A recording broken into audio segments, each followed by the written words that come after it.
예, 비하인드 뉴스 정치부 안지연 기자가 나와 있습니다.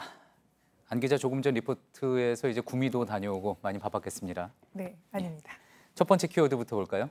네, 첫 번째 키워드 청 떠나는 탁입니다. 예, 탁현민 청와대 의전비서관실 선임 행정관 이야기군요. 네, 맞습니다. 탁현민 행정관 오늘 JTBC 기자를 포함해서 일부 언론에 문자를 보내서 자신이 사의를 표명해왔음을 알려왔습니다. 이 제법 긴 문자였는데요. 내용을 한번 보시면 애초에 6개월만 약속하고 들어왔던 터라 예정보다 더 오래 있었다고 생각했다. 이제 정말로 나가도 될 때가 된 것 같다. 이렇게 돼 있습니다.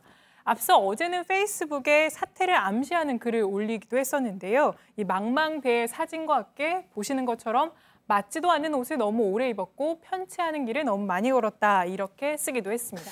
예, 어제 썼습니다. 탁 행정관이 페이스북에 글을 올리면서 이제 기자들이 저게 사퇴하겠다는 이야기인 거냐 그러면서 청와대 기자들이 확인 요청하기도 했었고요. 저희도 이 부분에 대해서 계속 예의주시를 하고 있었는데 청와대는 일단 부인했었습니다. 사표 제출한 거 아니고 제출 의사도 아직 밝힌 적이 없다 이렇게 부인을 했었어요. 네, 맞습니다. 춘추 관장이 그렇게 말을 했었는데요. 이에 대해서도 탁 행정관이 오늘 표현을 했습니다. 어제 청와대 관계자의 말은 사직 의사가 수리되지 않았다 정도로 이해해주면 될 것 같다 이렇게 설명하기도 했습니다. 그렇군요. 역대 뭐 청와대에서 이렇게 주목받은 행정관 많지 않은 것 같습니다. 물론 뭐 이제 청와대를 나와서 뭐 지금 뭐 범죄 혐의 때문에 화제가 된 경우는 뭐 종종 있기는 했지만서도요. 그만큼 이제 지지층의 응원도 있었는데 탁 행정관을 향한 비판도 또 많지 않았습니까? 네, 그렇습니다. 자신이 10여 년 전에 쓴 저서 때문에 비난을 받아왔었는데요.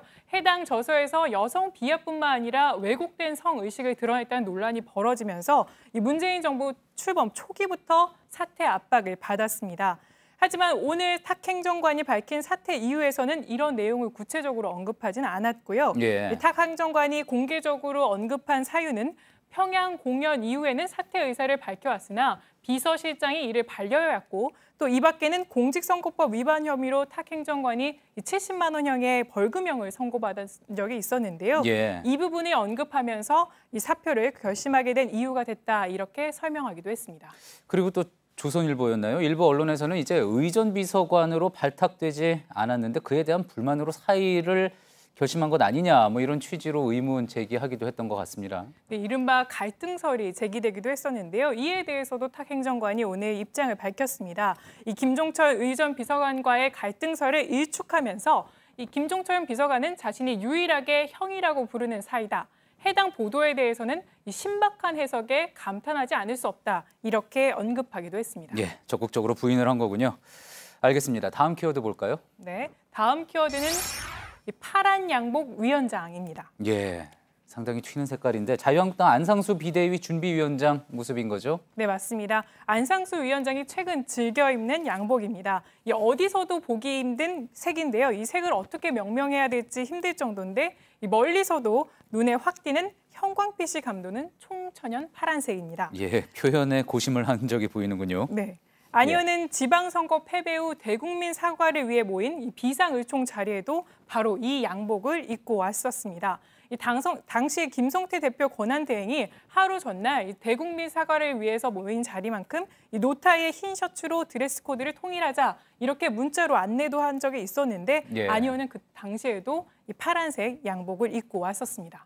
지금 화면에도 나오고 있지만 여러 의원들이 있는 와중에서도 안 의원 어디 있는지 한눈에 볼 수가 있군요. 네. 자, 그런데 왜 이런 양복을 입는 거라고 합니까? 네, 그래서 오늘 안 의원에게 직접 전화를 걸어서 물어봤습니다. 그랬더니 안 의원이 밝힌 이 복장을 입는 이유는 이 정치권이 틀을 좀 깨고 바꾸자 이런 의미도 있고 예. 이 침체된 자유한국당이 이 발랄하고 명랑하게 가자 이런 의도도 있었다고 합니다. 예. 또 이 양복을 대체 어디서 샀느냐도 좀 물어봤는데 옷은 기성복은 물론 아니었고요. 지인이 만든 맞춤 정장으로 모두 수출용이라서 국내에서는 구입할 수 없는 양복이라고 합니다.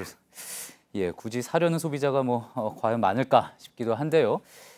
자, 지금 보면은 많은 다른 사례들도 떠오릅니다. 튀는 의상으로 주목받았던 정치인들이 안 의원 말고도 그동안 많이 있었죠. 네, 유시민 작가 떠올리실 텐데요. 2003년에 국회에 입성한 바 있습니다. 당시 본회의장에서 의원 선서를 하기 위해서 들어왔는데 보시는 것처럼 이렇게 베이지색 면바지를 입고 등장했습니다. 예, 유명한 장면이죠. 네, 맞습니다. 이에 대해서 다른 의원들이 반발하면서 이 퇴장까지 하면서 결국 다음 날 보시는 것처럼 이렇게 양복을 입고 와서야 선서를 할 수 있었습니다. 예. 당시 유시민 의원은 그러니까 이런 옷을 입은 거에 대해서 국회는 일하는 곳이고 그렇기 때문에 일터에서 편한 옷을 입은 것뿐이다 이렇게 설명하기도 했는데요.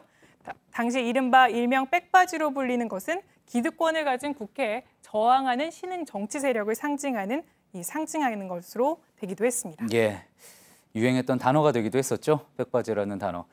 또 많은 시청자분들이 강기갑 의원의 두루마기 차림 또 기억하실 겁니다. 네, 맞습니다. 18대 당시 민주노동당 소속의 의원이었는데요. 자신이 농민 대표임을 알리기 위해서 이처럼 두루마기 한복에 고무신 차림으로 의정 활동을 하기도 했습니다. 예, 어쨌든 안상수 의원의 파란 의상, 형광빛이 감도는 총천연 파랑색 의상, 예, 국회 튀는 의상 리스트에 하나 더 추가될 것 같군요. 비하인드 뉴스 안지영 기자였습니다.